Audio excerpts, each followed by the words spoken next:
मेघा, ओ मेघा। क्या हुआ मम्मी? क्या बेटा, जब देखो तब तू रसोई में ही लगी रहती है। आपको तो पता है ना मम्मी, मुझे खाना बनाना कितना पसंद है, इसलिए मैं बेकार में इधर उधर टाइम वेस्ट नहीं करती, बस अच्छा अच्छा कुछ बनाने में लगी रहती हूँ। हाँ बेटा, वो सब तो ठीक है, लेकिन तू थोड़ा बहुत आराम भी कर लिया कर। मेघा, मेघा। लगता है माँ मुझे भाभी आवाज लगा रही है। हाँ भाभी, मैं किचन में ही हूँ। पता नहीं ये नासपीटिया कौन सी फरमाइश लेकर आई है मेरी मेघा के पास। क्या हुआ भाभी, क्यों आवाज लगा रहे हो आप मुझे? हाँ मेघा, आज ना प्याज के पकोड़े खाने का बड़ा मन कर रहा है मेरा, तो मैं कह रही थी कि थोड़े से प्याज के पकोड़े बना देती तुम मेरे लिए। लेकिन मुझे प्याज के पकोड़े बिल्कुल भी पसंद नहीं है, क्या तुम मेरे लिए पास्ता बना दोगी? हाँ भाभी, मैं बना दूंगी आप लोगों के लिए। हाय, कैसे आई है मेरी फूल सी नाजुक नाजुक बहुएं?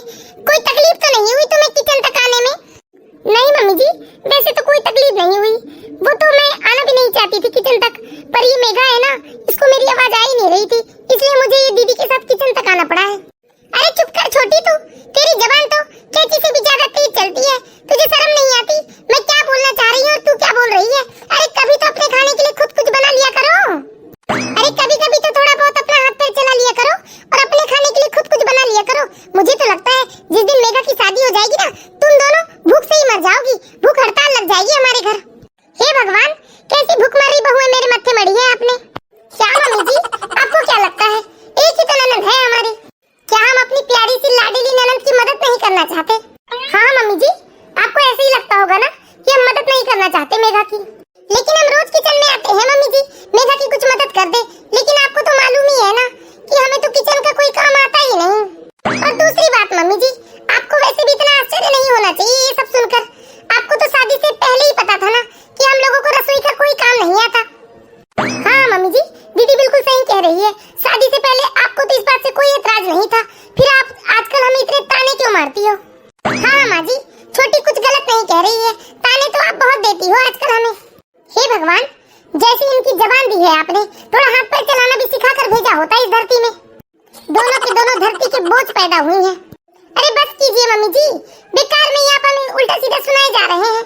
हाँ बस कीजिए मम्मी जी, हम लोग जितना सुन रहे हैं ना, आप हमें उतना ही सुनाए जा रहे हैं। हाँ दीदी, मम्मी जी शादी के पहले कैसे उछल उछल कर मम्मी पापा से बात कर रही थी कि कोई बात नहीं, हमें घर के काम काज से कोई ज्यादा मतलब है नहीं, हमारी बिटिया है रसोई संभालने को, हमें तो सिर्फ दहेज से मतलब है। याद है ना मम्मी जी, ऐसा ही कुछ कहा था आपने।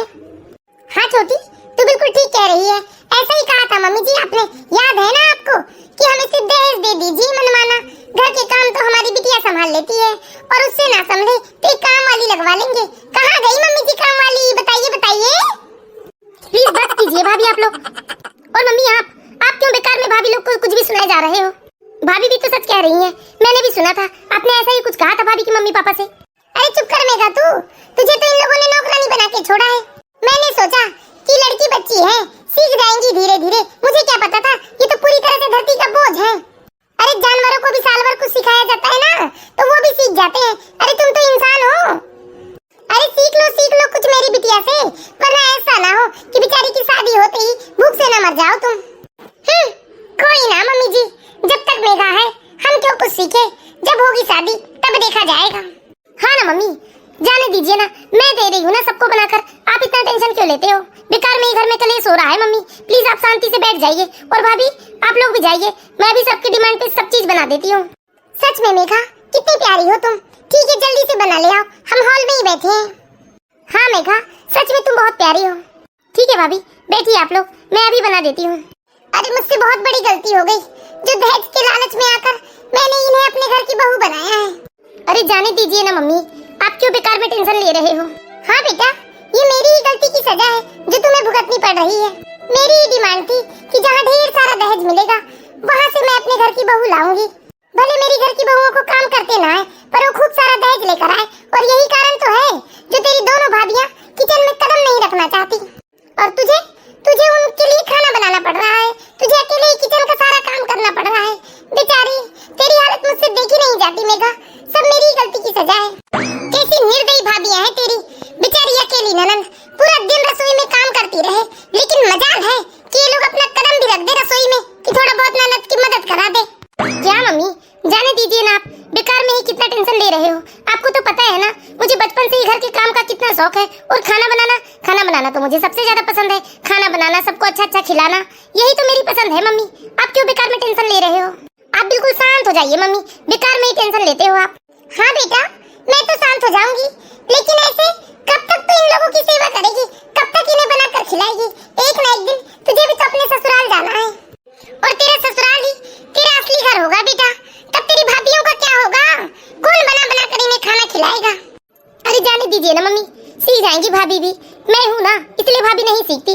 जब मैं चली जाऊंगी तो खुद ब खुद वो बनाने लगेंगी। अरे ये दोनों कुछ नहीं कर सकती बेटा जिंदगी में, बस इन्हें बैठकर खाने की आदत है।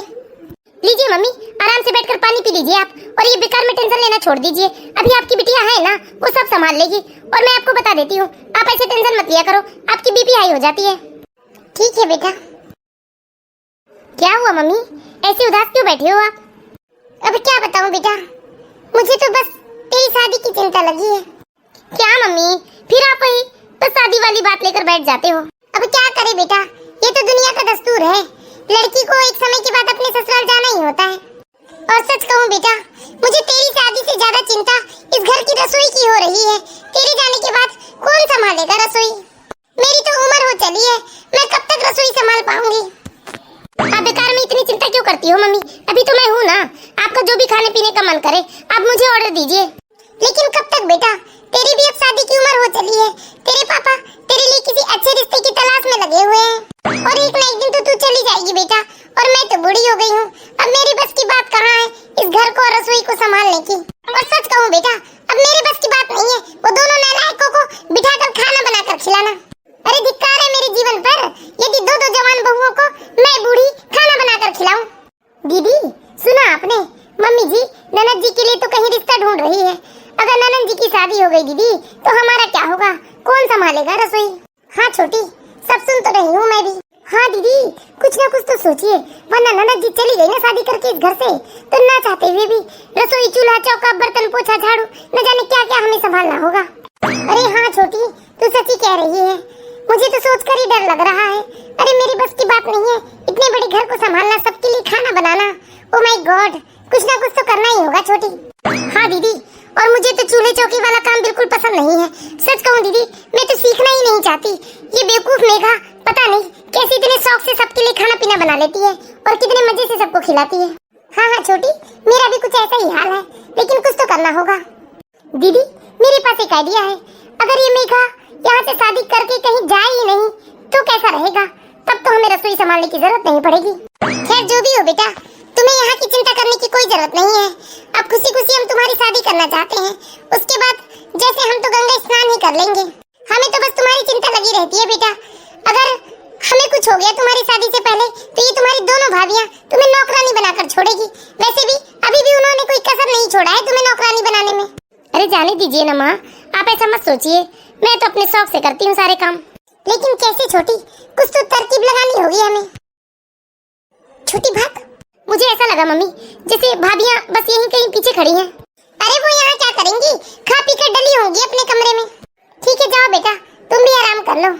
ठीक है माँ, चलिए आप भी आराम कर लीजिए। ठीक है बेटा, मैं भी आराम कर लेती हूँ। छोटी छोटी, क्या हुआ दीदी? अरे तुमने कुछ सोचा या नहीं? नहीं दीदी, मेरे दिमाग में तो कोई आइडिया ही नहीं आया। अरे डफर, मुझे पता था तू कुछ नहीं सोच सकती। तो आपने कुछ सोचा है क्या दीदी? हाँ बिल्कुल, मैंने सोचा है कि हम मेघा की शादी होने ही नहीं देंगे, उसे इस घर से जाने ही नहीं देंगे। या तो ऐसे लड़के से हम मेघा की शादी कराएंगे जो घर जमाई बनकर इस घर में रहना पसंद करे। क्या ऐसा कौन होगा दीदी जो दो दो भाभियों वाले घर में रहने को तैयार हो जाएगा? अरे ना हो तो ना सही, पहले तो ये देखो कि हम उसकी शादी कहीं जुड़ने नहीं देंगे। जो भी आएगा रिश्ता लेकर, उसके सामने हम मेघा की तारीफ करते हुए बता देंगे कि उसे सिर्फ किचन का काम आता है, उसके सिवा वो कोई और काम कर ही नहीं सकती। हाँ दीदी, आइडिया तो अच्छा है, क्योंकि कोई भी चाहेगा कि उनकी बहू को घर के सारे काम आने चाहिए। हाँ छोटी, और इस तरह वो रिश्ता तोड़ देंगे और मेघा इसी घर में रहेगी, हमें अच्छे अच्छे पकवान बनाकर खिलाती रहेगी। वाह दीदी, आप तो जीनियस हैं, जीनियस। तो क्या तूने मुझे ऐसे हल्के में ही लिया है क्या? अरे दीदी, मैं तो एक बात आपको बताना ही भूल गई। पापा जी कल मम्मी जी को बता रहे थे कि संडे को मेघा को लड़के वाले देखने आने वाले हैं। क्या छोटी, तो इतनी इम्पोर्टेंट बात मुझे बताना कैसे भूल गई? हे भगवान, कल ही तो संडे है। हाँ दीदी, मैं तो भूल ही गई थी, लेकिन अब जल्दी सोचो दीदी, हमें क्या करना है? अरे करना क्या है छोटी, मैंने आपने बताया ना, हम लड़के वाले को बता देंगे कि मेघा को किचन के अलावा और कोई काम आता ही नहीं। अच्छा ठीक है दीदी। मेघा। क्या हुआ जी? अरे शांति, ये मेघा कहाँ गई? वो तो मार्केट गई है जी। तुमने बता तो दिया है ना मेघा को? हाँ जी, मैंने बता दिया है। वही कुछ सामान के लिए तो गई है वो मार्केट। शाम को तैयार रहेगी लड़के वाले के आने के समय में वो। अच्छा ठीक है। हे भगवान जी, मेरी मेघा का रिश्ता अच्छे से हो जाए, अच्छे से शादी हो जाए उसकी। बस फिर क्या है, मैं तो चैन की नींद सोऊंगी। क्या हुआ मम्मी जी, क्यों चैन से नहीं सो पा रही थी आप? अब तो तुम दोनों बहुओं को चूल्हा चौकी संभालना ही होगा। हाय राम, कितनी फूल सी नाजुक नाजुक मेरी बहुएं हैं। मुझे तो तुम पर बहुत तरस आ रहा। अरे मैं तो तुम्हारी मदद भी करना चाहती हूँ, पर क्या करूँ, इस बूढ़े शरीर में जान कहाँ जो मैं तुम्हारी मदद कर पाऊँ। और मेघा बेचारी तो शादी करके कुछ ही दिनों में इस घर से चली जाएगी। पहले शादी तो पक्की हो जाने दीजिए मम्मी जी। अरे पक्की समझो बड़ी बहू, मेरी मेघा में क्या कमी है, भला उसे कौन रिजेक्ट कर सकता है। देखते हैं ना मम्मी जी, कौन किसे रिजेक्ट करता है। हाँ हाँ देख लेना, मेरी मेघा को कभी कोई रिजेक्ट नहीं कर सकता। सर्वगुण संपन्न है मेरी बिटिया। ठीक है ना मम्मी जी, बस थोड़ी देर में देख लेंगे हम। जब बोलती है कड़वा ही बोलती है ये तो। अरे रुकिए ना मम्मी जी, आपने तो बताया ही नहीं कि लड़का क्या करता है जो हमारी मेघा को देखने आने वाला है। आएंगे लड़के वाले तब पूछ लेना। अरे पूछ तो ऐसे रही है जैसे इसे मेघा की बड़ी चिंता है। क्या लगता है दीदी, जब मेघा की शादी पक्की हो जाएगी? अरे तू भी छोटी, बस देखते जा। जाओ बेटा, जल्दी से तैयार हो जाओ, बस लड़के वाले आते ही होंगे। ठीक है मम्मी। अरे लगता है आ गए ये लोग। अरे चलो जल्दी जल्दी से जाकर दरवाजा खोल देती हूँ। मेघा जल्दी से तैयार हो जा बेटा। अरे बाप रे, ये मम्मी जी कैसे भागे भागे जा रही है दरवाजा खोलने। जैसे मम्मी जी दरवाजे तक नहीं पहुँचेगी ना तो मेहमान वापस लौट जाएंगे दरवाजे से। हाँ ना दीदी, और जब घर में काम कराने की बारी आती है तो मम्मी जी कहती है इस बूढ़े शरीर में अब जान कहाँ। और अभी देखो कैसे उछल उछल कर गई है मम्मी जी दरवाजा खोलने। अरे चल छोटी, हम भी जल्दी से तैयार हो जाते हैं। हाँ चलिए दीदी। अरे आइए आइए बहन जी, स्वागत है आपका हमारे घर में। अरे बैठिए बहन जी, यहाँ तक आने में कोई तकलीफ तो नहीं हुई है आपको? अरे ना ना, कोई तकलीफ नहीं हुई, हम लोग तो अच्छे से पहुँच गए यहाँ। और आपका बेटा विशाल विशाल साथ नहीं आया है? आया है, वो भी गाड़ी पार्क कर रहा है नीचे। मेघा बिटिया के पापा नजर नहीं आ रहे हैं बहन जी। जी वो कहीं बाहर गए हैं, बस आते ही होंगे। आ गए बेटा? जी मम्मी। देख लीजिए बहन जी, ये है मेरा राजकुमार। अरे वाह, सच्ची कह रहे थे बहन जी आप, राजकुमार है आपका बेटा। बैठो ना बेटा, खड़े क्यों हो? जी आंटी जी। बिटिया को बुला दीजिए बहन जी, लड़का लड़की एक दूसरे को देख लेंगे। हाँ मैं अभी बुलाती हूँ मेघा को। मेघा आ जाओ बेटा। नमस्ते आंटी जी। नमस्ते अंकल जी। अरे वाह, बिटिया तो सचमुच चांद का टुकड़ा है, चांद का टुकड़ा। भाई बिटिया तो हमें एक ही नजर में पसंद आ गई। हाँ हाँ, बिटिया तो मुझे भी बहुत पसंद आई है। अरे शेखर बेटा के लिए भी चाय ले आओ। जी नहीं आंटी, मैं चाय नहीं पीता। देखो ना कैसे शर्मा कर अंदर चली गई मेघा। आपके घर दो बहुएं भी तो है ना? हाँ है ना, बस काम में लगी होगी वो किचन में। जी मम्मी जी, आप हमें याद कर रही थी। अरे वाह, तुम लोगों की तो बहुत लंबी उम्र है। लगता है कांटिका यहीं कहीं ताका-झाकी कर रही थी ये दोनों। क्या कुछ कहा कि मम्मी जी आपने? नहीं बेटा, मैंने कुछ नहीं कहा। बहुत किस्मत वाले हैं आंटी अंकल आप, जो मेघा जैसी बहू मिलेगी आप लोगों को। अरे किस्मत वाली तो तुम्हारी सास है जो तुम्हारे जैसी बहू मिली है, वरना ऐसी कोई बहू नहीं होगी जो अपनी नंद की इतनी तारीफ करती होगी। क्यों शांति जी, सच कह रही हूँ ना मैं? हाँ बिल्कुल ठीक कह रहे हो आप, बहुत किस्मत वाली हूँ मैं। घर के काम काज तो कर लेती होगी ना मेघा? अरे हाँ आंटी जी, इतना स्वादिष्ट खाना बनाती है ना हमारी मेघा कि जो भी खाता है बस उंगलियां चाटते रह जाता है। उसे खाना बनाना इतना पसंद है आंटी जी, इतना पसंद है कि सारा दिन वो बस किचन में ही लगी रहती है। सच कहूँ आंटी जी, तो रसोई के काम में तो कोई मेघा का हाथ नहीं पकड़ सकता। सुन लिया जी आपने, बहुत स्वादिष्ट खाना बनाती है मेघा। कितने खुश हो रहे हैं ये लोग सुन सुनकर। बस एक ही अफसोस वाली बात है आंटी जी। अफसोस? अफसोस वाली क्या बात है? हाँ अफसोस वाली तो बात है थोड़ी सी। मेघा सिर्फ किचन के काम करती है, किचन के अलावा उसे और कोई काम नहीं आता, सिर्फ वो खाना बनाना जानती है। इसे मुंह खोलने की क्या जरूरत है? लगता है ये मेघा की शादी होने ही नहीं देगी। सुन लिया तुमने, सिर्फ लड़की को किचन का काम आता है, घर का कोई और दूसरा काम नहीं कर सकती वो। अब क्या कहें इन लोगों से? क्या कहेंगे? कह देते हैं कि घर जाकर बताएंगे हम। अच्छा ठीक है बहन जी, अब हमें इजाजत दीजिए, अब हमें घर चलना चाहिए।